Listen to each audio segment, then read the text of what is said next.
I'm going to be talking about ending relationships. I should know because I've done it 10 zillion times.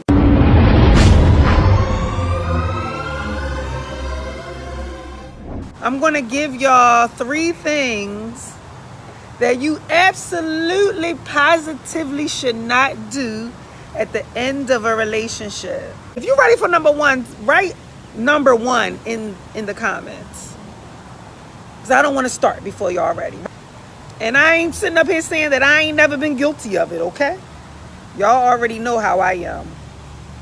I have not mastered this. Okay, number 1 thing that you should not do is talk about the other person without taking self-accountability for you being with them. Hello somebody. Hello somebody. I see this on social media a lot. I see this on Facebook a lot. People will talk about their baby daddy. They talk about their ex-boyfriend. They talk about their ex-husband, their ex-girlfriend, they whatever, right? And they'll be talking so much trash, but it's like you have to ask yourself, why was I with this person? It does not make logical sense for you to, especially publicly, get on social media and talk trash about somebody that you just got out of a relationship with. I mean, you can do that. Listen, you are free, and you are free to do whatever it is that you want to do. But make sure you take accountability for the fact that you continue to be in this relationship with this person. Go do some shadow work. You could write for days. And at the end of all that, I want you to write down, why did I continue to be in a relationship with this person? Write how long you was with them. For X amount of years. If y'all broke up and got back together and broke up and got back together, write that down too. Why did I continue to break up and get back together with this person? If you claim that you're aware of all of these negative attributes that they have, then you should ask yourself, why did you continue to be with them? You should ask yourself, why did I not realize sooner that I deserve better? This is where your shadow work comes in there. I'm giving you the okay to talk shit because you're going to do it anyway, right? Whether you do it on social media or in private or in your journal, you're going to do it anyway. But how you balance that coin, you're going to take that coin and you're going to flip it over, because there's 2 sides to this. It's no way possible that you could stay in a relationship with somebody for X amount of years and all of a sudden you wake up and realize all their negative attributes. Like, nah, we not doing that. Okay? And when you go to be honest with yourself for why did you do that, mind you, this is self-realization of a goddess material right here. When you go to ask yourself, why did you do that? Don't blame them. Don't say, well, I only continued to be with them because they did, because they said, because they. No. This is where you have to admit to your insecurities. This is where you have to admit to your low self-esteem. This is where you have to admit to your doubt. This is where you have to admit to your fear. This is where you get to do the shadow work. Thank them.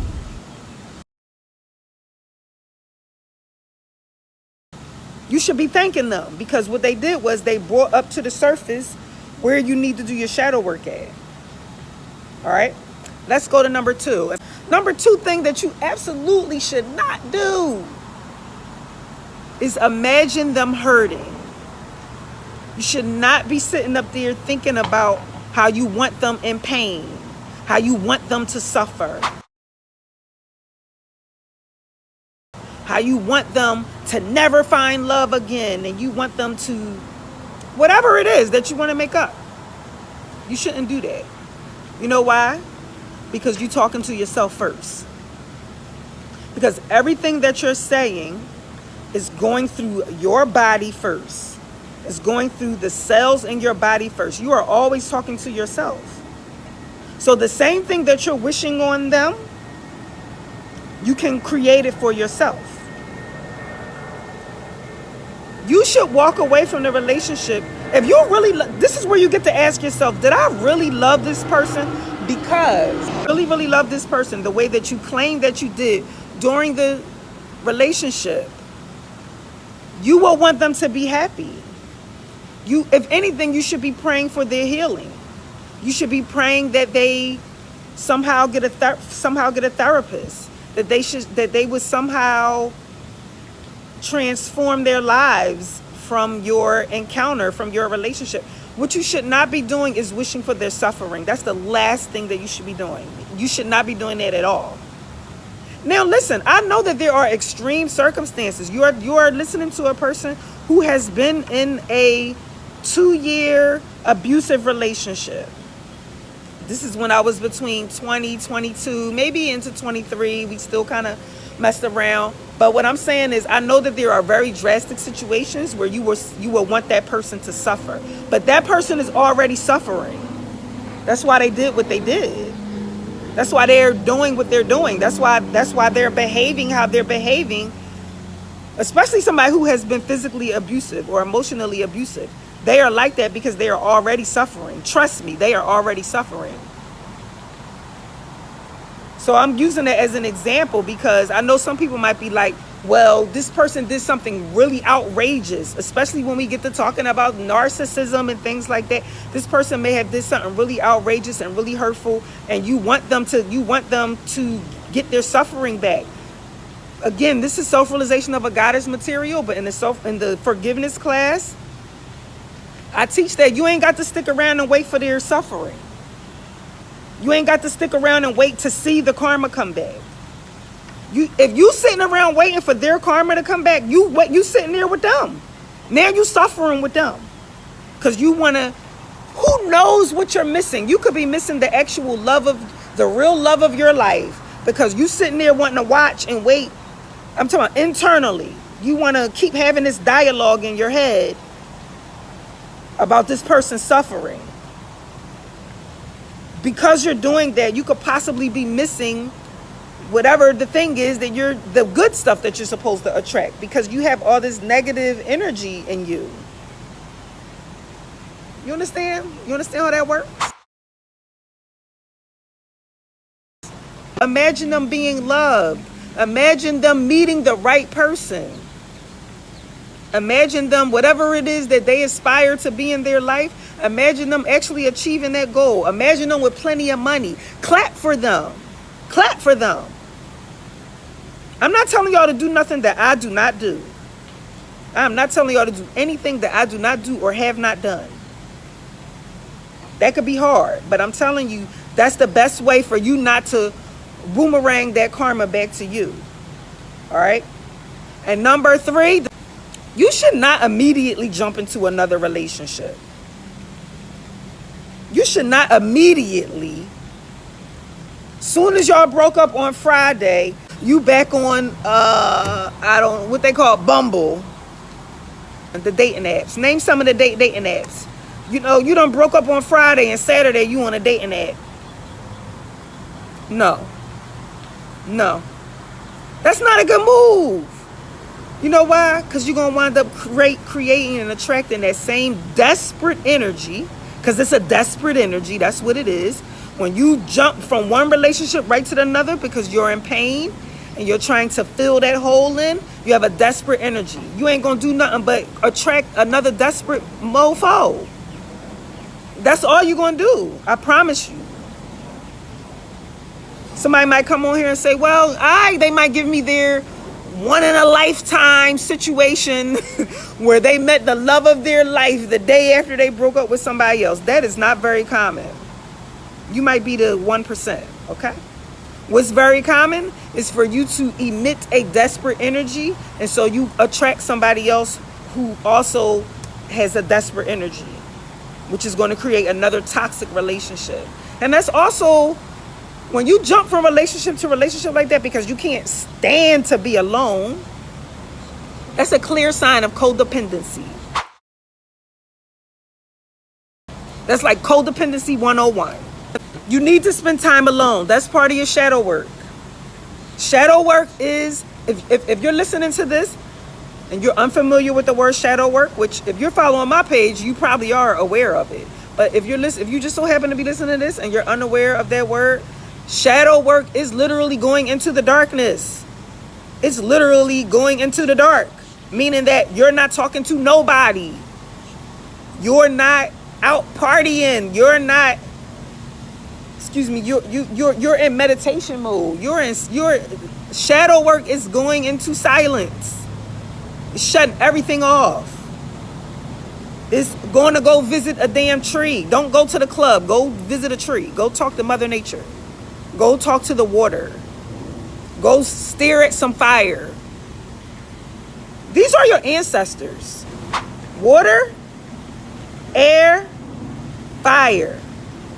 Those are your ancestors. I know we always think about the ancestors when we think about, I don't know, people that Africa, Egypt. We might say Malcolm X, Noble Drew Ali, Martin Luther King, whatever.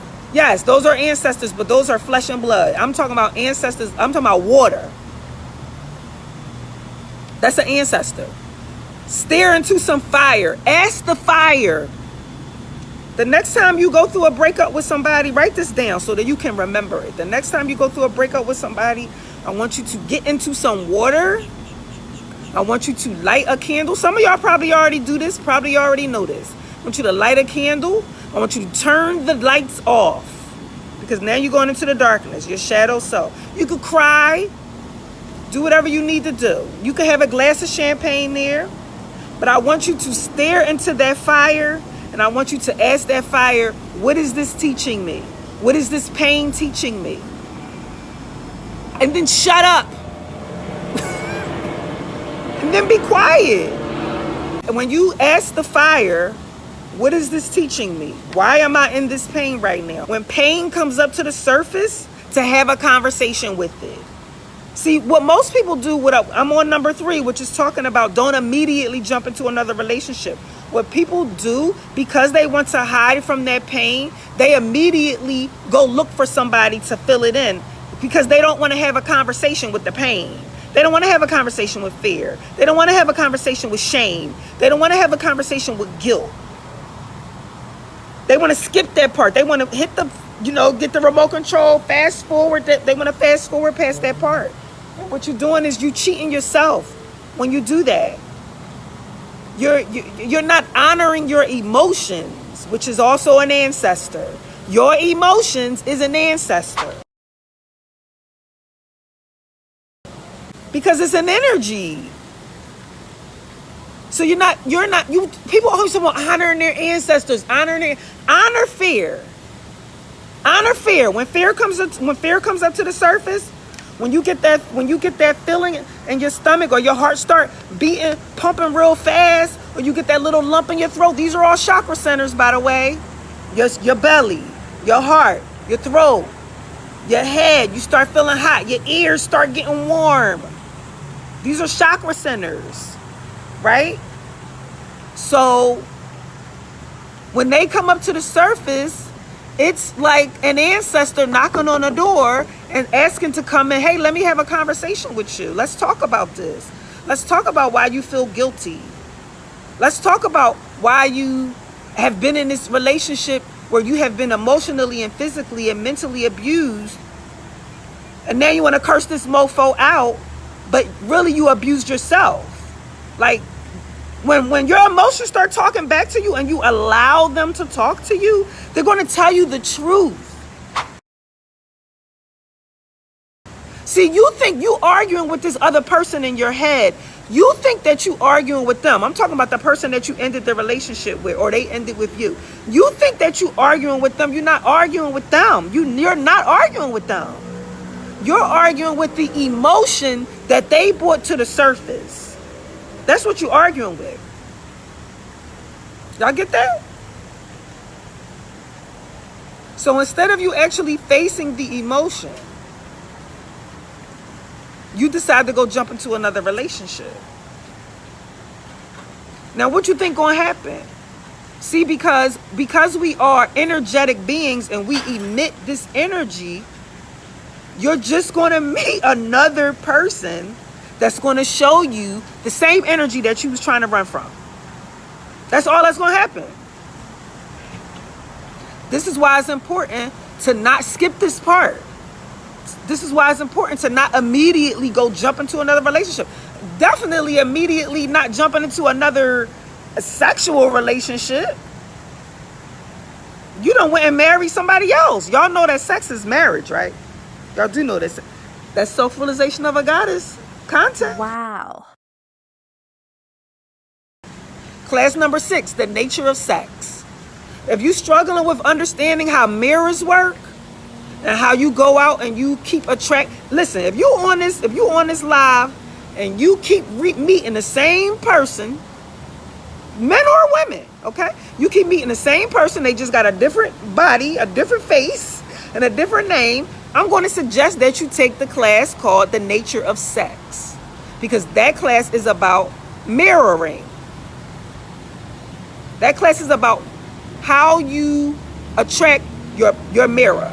If you are just breaking up from somebody and you need to understand how to get to that place where you can forgive them and when you can forgive yourself for even continuing to stay in this relationship, go take the next class right after that is the forgiveness class.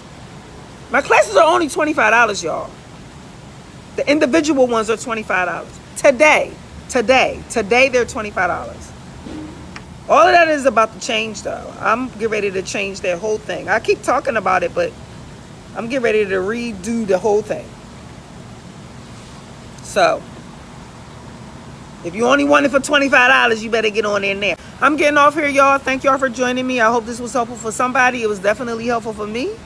And y'all have a great day. All right? Bye.